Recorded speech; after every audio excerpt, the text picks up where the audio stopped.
Di kuliah lebih banyak bicara masalah teori-teori saja. Nggak ada projek amal soleh yang mereka belajar di kuliah, buat projek amal soleh nantinya. Nggak ada langsung begitu. Jadi sisi pembelajaran kita hari ini, kita agama itu lebih tersistematika secara teori. Maka muncullah orang-orang yang paham agama Islam secara teoritis, nggak ada secara praktis amalan.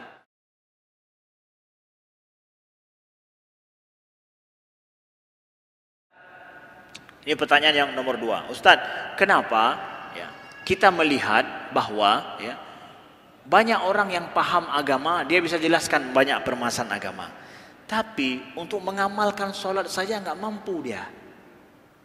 Tapi punya wawasan keagamaan luar biasa, tetapi untuk sholat aja nggak mampu. Kenapa ada model orang seperti itu? Kita lihat. Ini kira-kira pertanyaan ini beralasan tidak? Ada alasannya, kemudian ada kenyataannya, atau pertanyaan dirangkai-rangkai, dibuat-buat sama anak muda kita? Nah, realita lagi nyo, orang mau form agama, tapi mau sholat mendang hana timang lo, mungkin belah anak mau lo. Tapi dijelaskan masalah wawasan keagamaan, good, bagus, pemahamannya luas, tetapi mau praktek belajar, mau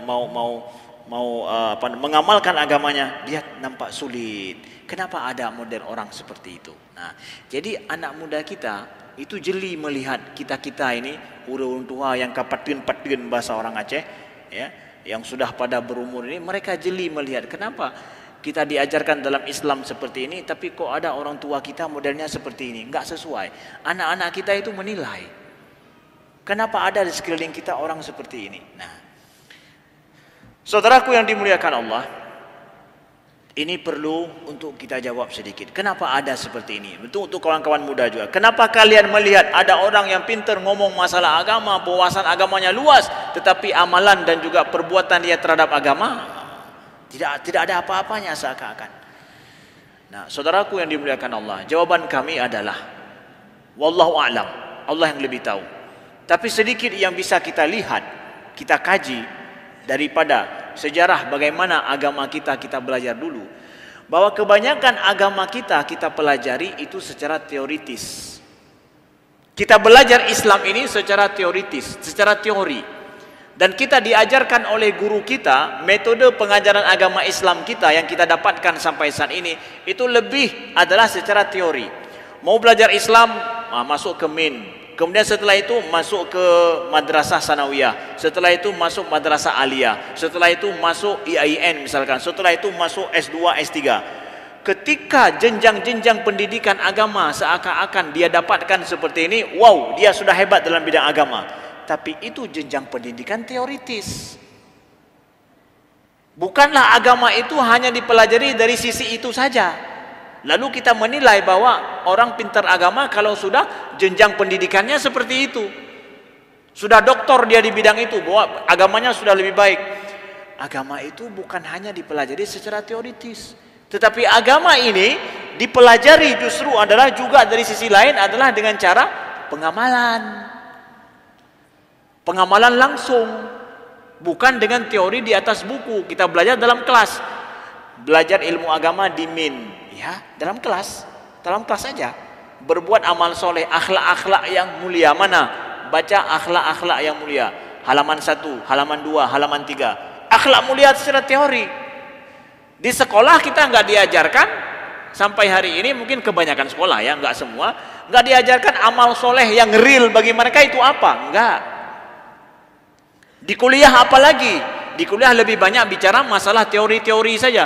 Nggak ada projek amal soleh yang mereka belajar di kuliah, buat projek amal soleh nantinya. Nggak ada langsung begitu. Jadi sisi pembelajaran kita hari ini, kita agama itu lebih tersistematika secara teori. Maka muncullah orang-orang yang paham agama Islam secara teoritis, nggak ada secara praktis amalan.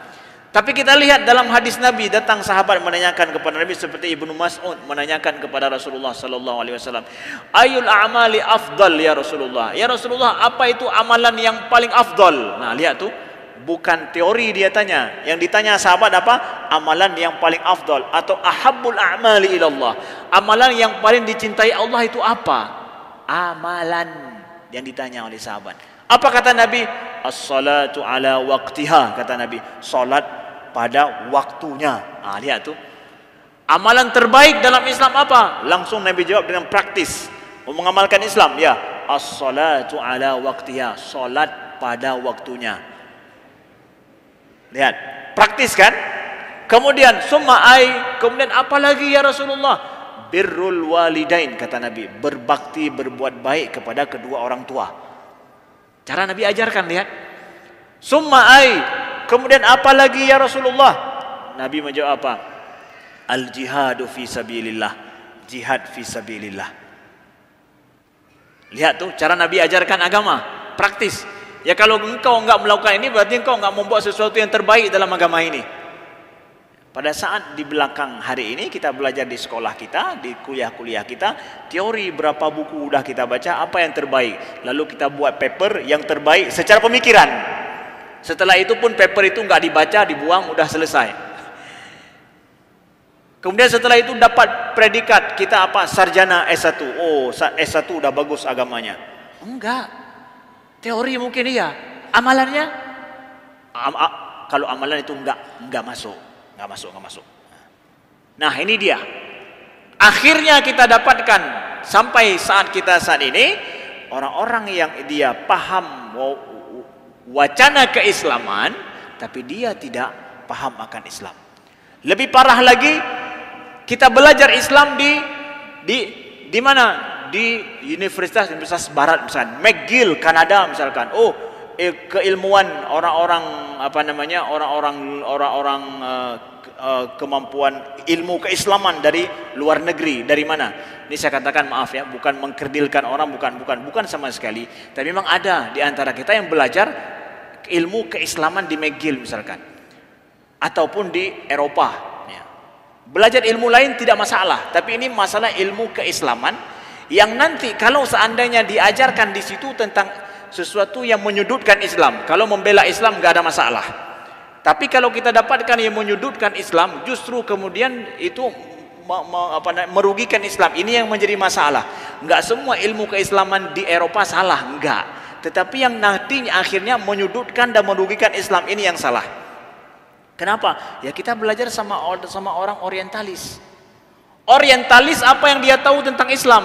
Islam teori yang dia tahu. Hasil penelitian, pengamatan dia lihat sekilas. Islam ini nggak bisa dipahami secara teori. Tapi Islam ini harus dipahami secara pengamalan. Kalau ada orang orientalis, orang ingin belajar tentang Islam, masuk Islam dulu, mengucap 2 kalimah syahadah, jadi orang muslim, solat seperti orang muslim, khusyuk dalam solatmu, semuanya jadi seperti orang muslim, lalu baru ngomong tentang Islam. Kalau cuma baca buku Islam, kamu nggak tahu tentang Islam. Karena Islam ini bukan teori saja, tapi Islam ini juga adalah praktek.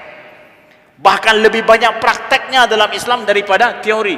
Tanya sama orang-orang di kampung yang mengamalkan Islam, apa yang mereka tahu tentang teori Islam? Nggak tahu mereka.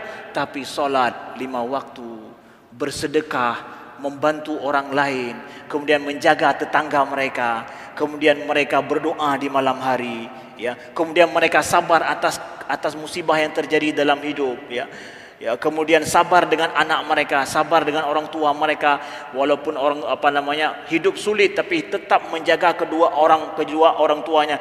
Itu semua pengamalan Islam. Tanya hadis nggak tahu mereka. Jadi Islam itu praktisnya lebih banyak.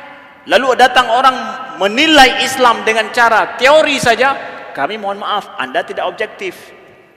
Mau menilai Islam, masuk Islam dulu, baru nilai Islam. Ini dia kafir masih, udah nulis tentang Islam, merugikan Islam. Enggak teoritis itu cuma teoritis, tapi enggak objektif.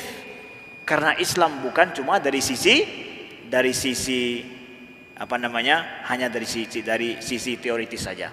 Maka sekali lagi, maaf kami sebutkan hanya contoh saja McGill tadi misalkan, enggak menyalahkan sarjana kita belajar di sana. Yang menguntungkan Islam belajarlah. Tapi pada sisi yang kalau merugikan Islam, ini yang perlu disorot. Ya, tidak pantas kita ngambil semua daripada orang luar. Justru itu kadang merugikan Islam secara teori sekalipun. Nah, itu hanya contoh saja. Mohon maaf kalau kami sebutkan itu. Nah, contoh saja. Dan insya Allah tidak ada sarjana-sarjana kita yang belajar keluar, mereka yang merugikan Islam karena akidah mereka sudah baik dari sini, baru kemudian belajar. Yang sulit, akidah mereka tidak paham di sini, kemudian sudah belajar dari luar sehingga justru merugikan umat Islam. Nah, ini yang kita waspadai, ini yang kita tidak inginkan terjadi. Nah, ini mungkin dua pertanyaan yang bisa kami jawab. Mudah-mudahan berguna dan bermanfaat. Sebenarnya ada pertanyaan lain, tapi mudah-mudahan kita sambung di lain waktu dan kesempatan. Pada pekan depan kami mohon maaf, mungkin kami akan keluar kota dan tidak ada di sini. InsyaAllah kita sambung, kita lanjutkan kajian kita pemikiran Islam dan akidah pada pertemuan pada tahun depan InsyaAllah. Toga gede, trip mental. Ya. Subhanakallahumma wa bihamdika asyhadu an la ilaha illa anta astaghfiruka wa atubu ilaika. Wassalamualaikum warahmatullahi wabarakatuh.